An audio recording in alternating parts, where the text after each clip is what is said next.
Thank you for being here. When you get to be my age, 95 years old, you start to appreciate certain things differently. Time becomes more precious. Relationships matter more. And when it comes to money, your priorities shift in ways that young people can't quite understand yet. I've been investing for over 80 years now. I bought my first stock when I was 11 years old. I've lived through more market crashes, recessions, wars, and economic upheavals than I can count. And through all of it, I've learned something important. The game changes as you get older. When you're in your 20 seconds, 30 seconds, even your 40 seconds and 50 seconds, you're building wealth. You can take more risk because you have time to recover from mistakes. You have decades ahead of you for compounding to work its magic. But when you're over 60, the game shifts. You're no longer focused on getting rich. You're focused on staying rich, protecting what you worked a lifetime to build, and making sure it lasts as long as you do, maybe even longer if you want to leave something for your children or grandchildren. Today, I want to talk specifically to those of you who are over 60, who've accumulated some capital, and who want to know how to protect that capital while still earning a decent return, somewhere in that 8 to 9% range annually. This isn't about taking wild risks or chasing the next hot stock. This is about steady, safe, intelligent investing that lets you sleep well at night. Before we talk about specific strategies, we need to talk about mindset, because the mental shift from accumulation to preservation is profound, and most people don't make it successfully. When you're younger, the goal is simple: make as much money as possible. You're aggressive, you take chances. You might put a large chunk of your portfolio into a promising growth stock. If it goes up 500%, great. If it goes down 50%, well, you've got 30 years to make it back. But at 60, 70, 80 years old, you don't have that luxury anymore. A 50% loss isn't something you can easily recover from, not just mathematically, but emotionally. When you're living off your savings, watching half of it disappear in a market crash is terrifying in ways it wasn't when you were still earning a paycheck. So the first mindset shift is this: your primary goal is no longer growth. It's preservation with modest growth. You want to protect what you have while still generating enough return to keep pace with inflation and maybe add a little bit extra. The second mindset shift is understanding that you're playing a different game than everyone else in the market. You're not competing with hedge funds trying to beat quarterly benchmarks. You're not trying to impress anyone with your returns. You're trying to maintain your standard of living for the next 20, 30, maybe 40 years. That requires patience, discipline, and emotional control above all else.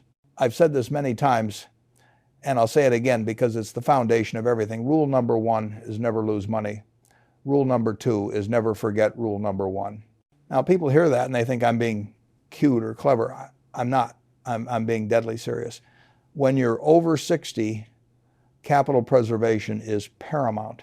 Every dollar you lose is a dollar that can't compound for you during the years you have left. Every dollar you lose means your retirement income drops. Let me show you the mathematics of losses, because most people don't understand how devastating they are. If you lose 20% of your money, you need a 25% gain to get back to even. If you lose 33%, you need a 50% gain.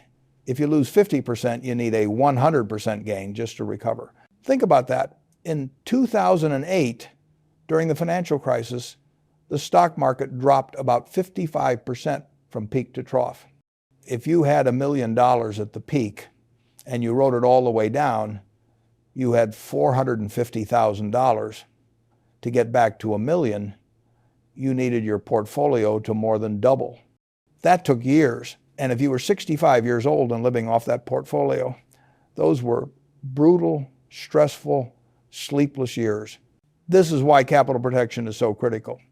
You want to structure your investments in a way that even during the worst market crashes, you're not devastated. You can weather the storm without panicking, without having to sell at the bottom, without lying awake at night worried about running out of money. So how do you protect capital?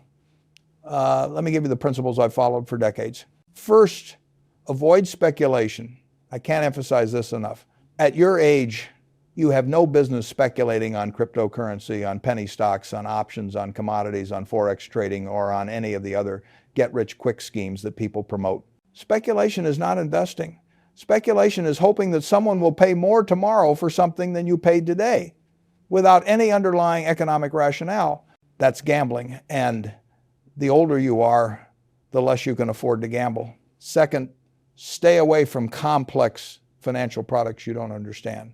Structured notes, reverse convertibles, leveraged ETFs, exotic derivatives, all of that is designed to generate fees for Wall Street, not to benefit you. If you can't explain exactly how something makes money, don't own it. I've made billions of dollars following a simple rule. I only invest in things I understand. If someone pitches me on some complicated financial instrument, I pass. There are plenty of simple, understandable investments that work just fine. Third, maintain liquidity. This is especially important as you get older. You want enough cash and cash equivalents, treasury bills, money market funds, that you can cover at least 1 to 2 years of living expenses without having to sell stocks. Why? Because markets will crash. They always do. And when they crash, you don't want to be forced to sell your stocks at depressed prices just to pay your bills. Having that cash cushion means you can ride out downturns without panic. Fourth, diversify intelligently. Now, I'm not a big fan of over-diversification. Charlie Munger used to say that wide diversification is only required when investors don't understand what they're doing. But for most people, over 60, having your wealth spread across different high-quality investments makes sense. You don't want 50% of your net worth in a single stock, no matter how good it is. Fifth, understand everything you own. I mean, really understand it. What does this company do? How does it make money? Why is it profitable? What are its competitive advantages? If you can't answer these questions, you shouldn't own it. Now let's talk about the fun part, how to actually grow your wealth safely while protecting capital. How do you achieve that 8 to 9% annual return that gives you steady growth without excessive risk? The answer is simpler than most people think. You invest in high-quality businesses with strong competitive advantages, consistent profitability, and ideally, growing dividends. And for most people, the easiest way to do this is through a low-cost S&P 500 index fund.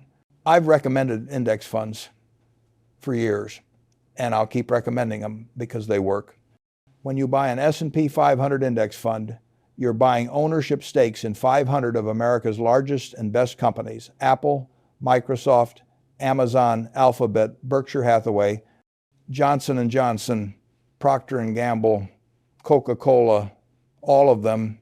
These aren't speculative startups. These are established businesses with decades of profitability, billions in revenue, strong brands, and the ability to generate cash year after year. They're the backbone of the American economy. Over the long term, the S&P 500 has returned about 10% annually, including dividends. Now, that includes some very good years and some very bad years.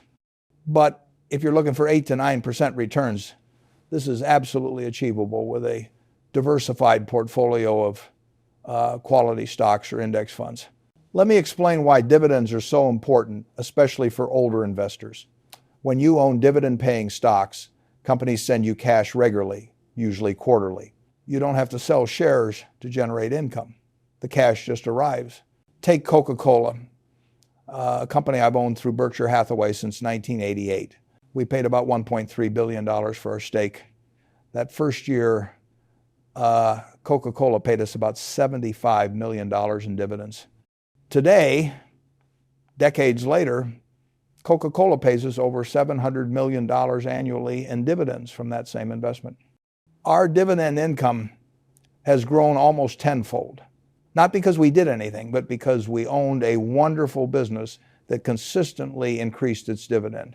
That's the power of dividend growth. Johnson & Johnson has increased its dividend every single year for over 60 years. Procter & Gamble has increased its dividend for over 60 years. These are companies that have been paying and raising dividends through recessions, through wars, through every kind of economic crisis imaginable. When you're over 60, These dividend-paying companies should be the foundation of your portfolio. Why? Because they provide income you can live on without having to sell shares. And when you reinvest those dividends during your 60 seconds and early 70 seconds, you're accelerating the compounding process even more. Now, let me talk about asset allocation for someone over 60. This is where a lot of people get confused, and frankly, where a lot of financial advisors give questionable advice. The old rule of thumb was to subtract your age from 100, and that's the percentage you should have in stocks. So at 65, you'd have 35% in stocks and 65% in bonds. At 70, you'd have 30% in stocks and 70% in bonds. I think that's too conservative for most people today. Why? Because people are living longer and bonds don't yield what they used to. If you're 65 years old, you might live another 25 or 30 years. You need growth, not just safety. And with bond yields often below inflation, holding too much in bonds means you're losing purchasing power every year. Here's what I'd suggest for someone over 60 with a reasonable risk tolerance. 60 to 70% in stocks, primarily through low-cost S&P 500 index funds or high-quality dividend-paying individual stocks. 20 to 30% in bonds and bond funds, focusing on short to intermediate term, high-quality corporate bonds or treasury bonds, and 10 to 15% in cash and cash equivalents, treasury bills, money market funds for liquidity and peace of mind. Now, if you're more conservative or you're worried about markets, you might shift that to 50% stocks, 35% bonds, 15% cash. If you're more aggressive and you have other sources of income like a pension or Social Security, you might do 70 or even 80% stocks. The key is finding an allocation that lets you sleep at night. If you're lying awake worried about market crashes, you're too aggressive. If you're worried about running out of money in 20 years, you're too conservative. Let me show you what an 8 to 9% return actually means over time, because the numbers are encouraging. Let's say you're 65 years old and you have $500,000 saved for retirement. If you earn 8% annually, here's what happens. At age 74, 9 years later, your $500,000 has grown to about $1 million. Your money doubled. At age 83, your million has grown to about $2 million. It doubled again. At age 92, assuming you haven't been spending much of the principal, you'd have close to $4 million. Now, obviously, you're going to be living off this money, so the actual numbers will be different. But the point is this. At 8%, your money doubles roughly every 9 years. At 9%, it doubles every 8 years.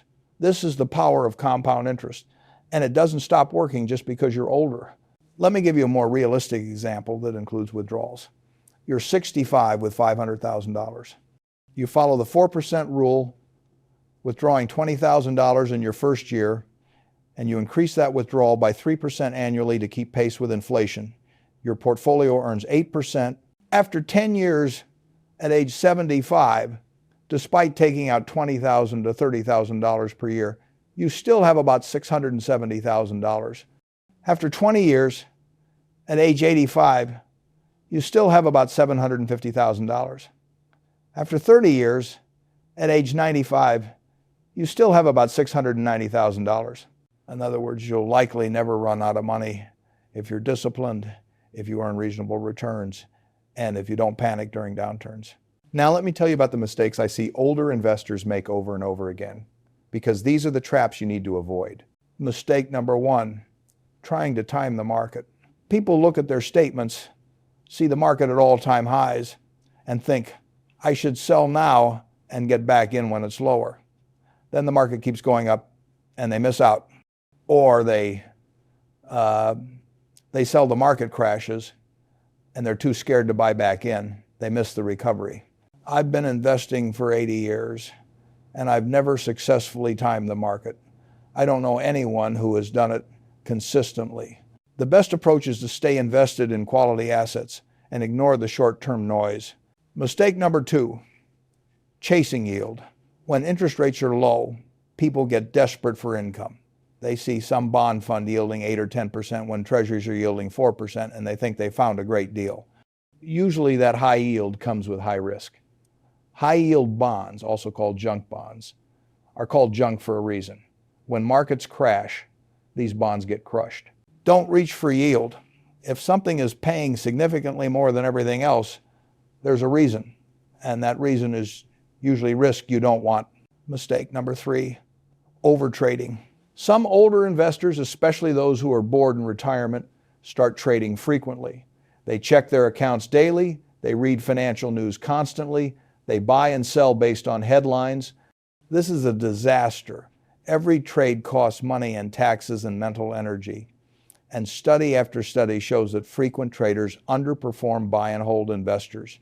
If you're over 60, you should be making very few trades. Buy quality investments and hold them. That's it. Mistake number 4, paying high fees. This is huge.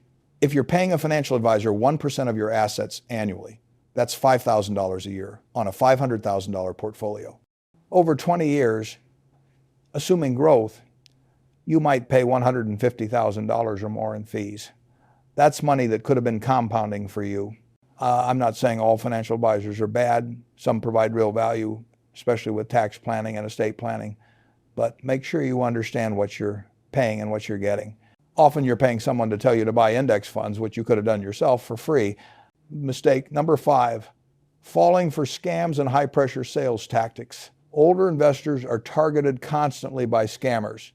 Someone calls claiming to be from the IRS. Someone promises guaranteed returns. Someone pitches a can't-miss investment opportunity that you need to act on immediately. If it sounds too good to be true, it is. Never make investment decisions under pressure. Always take time to think, to research, to consult with family or trusted advisors. Mistake number 6, making emotional decisions. Fear and greed don't disappear just because you're older. In fact, they might get stronger because you have more to lose.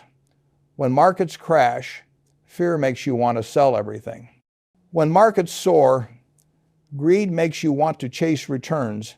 The key is to make your investment plan when you're calm and rational, then stick to it regardless of how you feel.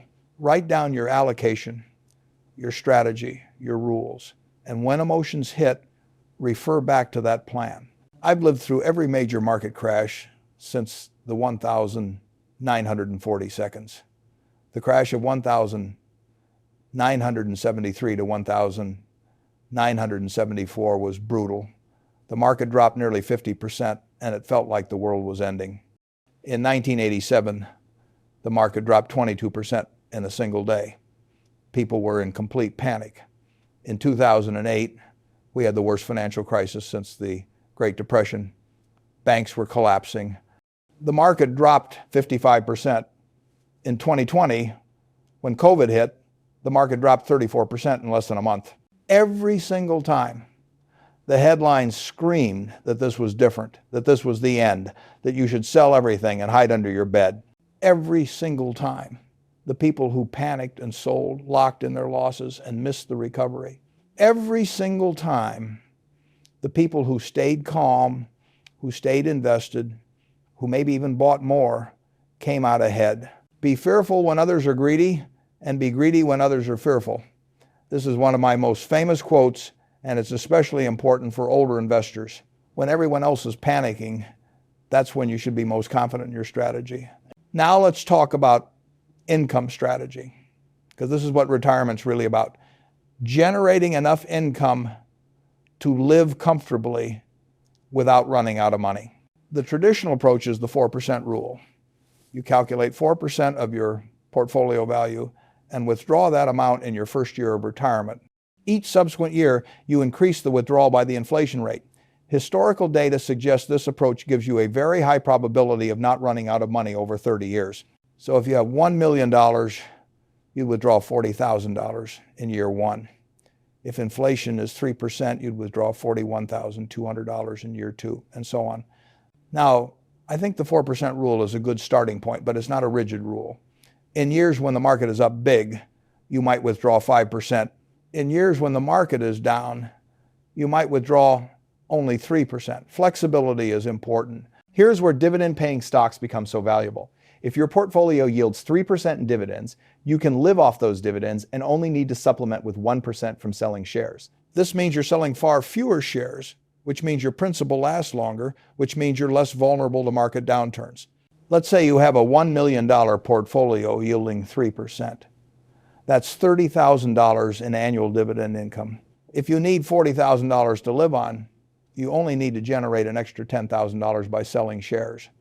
Even if the market drops 30% one year, your dividend income probably only drops slightly, maybe to $28,000, and you might need to sell $12,000 worth of shares instead of $10,000. That's manageable. Compare this to someone who isn't receiving dividends and needs to generate all $40,000 by selling shares. If the market drops 30%, they're selling shares at depressed prices, locking in losses, and depleting their principal faster. This is why I love dividend-paying companies for retirees. They provide steady income that's less volatile than stock prices. Another important consideration is taxes. If you have money in tax-deferred accounts like a traditional IRA or 401k, withdrawals are taxed as ordinary income. If you have money in a Roth IRA, withdrawals are tax-free.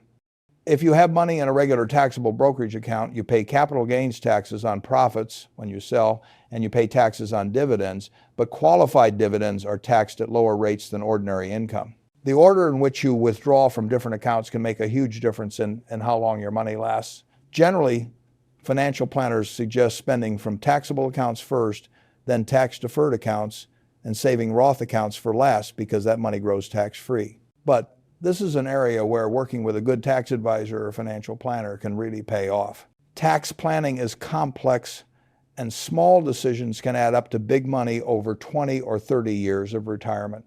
Let me talk about inflation for a moment, because it's one of the biggest threats to retirees, and a lot of people don't take it seriously enough. Inflation averages about 3% annually over long periods. That means prices double roughly every 24 years. If you're 65 today and you live to 95, what costs $1 today will cost about $2.4 when you're 95. If your income doesn't keep pace with inflation, your standard of living will decline. This is why holding too much cash is dangerous. If you keep all your money in savings accounts earning 1 or 2% while inflation is 3%, you're losing purchasing power every single year. You're getting poorer in real terms, even though your account balance isn't changing. Owning productive assets, stocks and real estate, provides inflation protection. Businesses can raise prices. Coca-Cola can charge more for a Coke when costs go up. Apple can charge more for an iPhone. Your dividend income tends to grow over time, keeping pace with or exceeding inflation. This is another reason why I recommend that even older investors maintain significant stock exposure. You need that growth to offset inflation and maintain your purchasing power over potentially 30 years of retirement. Now, let me address something that's probably on your mind. What about leaving money to your children or grandchildren? What about legacy? I believe that people should leave enough money to their children so that they can do anything, but not so much that they can do nothing. I've lived very modestly despite having billions of dollars. I still live in the house I bought in 1958 for $31,500. I drive my own car. My tastes aren't expensive. I've pledged to give away more than 99% of my wealth to charity, leaving my children enough to be comfortable but not enough to be idle. I think that's the right approach for most people, adjusted for their wealth level. If you want to leave money to your family, the same principles apply. Protect capital, earn steady returns, and be thoughtful about how and when you transfer wealth. Sometimes the best legacy isn't money, it's teaching your children and grandchildren the principles of sound investing, of living below your means, of patience and discipline. Charlie Munger, my partner for over 50 years, used to say, the first rule of compounding is to never interrupt it unnecessarily. If you can pass on the knowledge of how compounding works, of how to invest intelligently, of how to avoid stupid mistakes, that's worth more than just handing someone a check. As I think about my own life at 95, what I'm most grateful for isn't the money, though financial security certainly provides peace of mind. What I'm grateful for is the freedom that money provided. The freedom to spend my days doing exactly what I love, which is reading, learning, and analyzing businesses. The freedom to work with people I admire and respect. The freedom to support causes I care about. That's what smart investing should give you. Freedom. Freedom from financial stress. Freedom to make choices based on what makes you happy, not what pays the bills. Freedom to help others, whether that's your family or your community or causes you believe in. If you're over 60, you've worked a lifetime to accumulate your wealth. You've made sacrifices. You've been disciplined. You've saved when you could have spent. Now is not the time to throw that away by taking unnecessary risks or falling for get-rich-quick schemes. Protect what you've built. Invest in quality businesses or index funds that provide steady returns. Maintain enough cash for flexibility. Diversify intelligently. Reinvest dividends when you can. Stay patient during downturns. Avoid the big mistakes. And most importantly, design an investment strategy that lets you sleep well at night. An 8 to 9% annual return might not sound exciting. It won't make you rich overnight. But over 20 or 30 years, it'll compound into serious wealth while providing the income you need to live comfortably. And honestly, at this stage of life, boring and steady is exactly what you want. I've spent over 80 years learning about investing, making mistakes, watching markets, studying businesses, and everything I've learned points to the same simple conclusion. Buy quality assets at reasonable prices, hold them for the long term, stay patient, stay disciplined, and let compounding do its work. That strategy worked for me. It's worked for millions of others.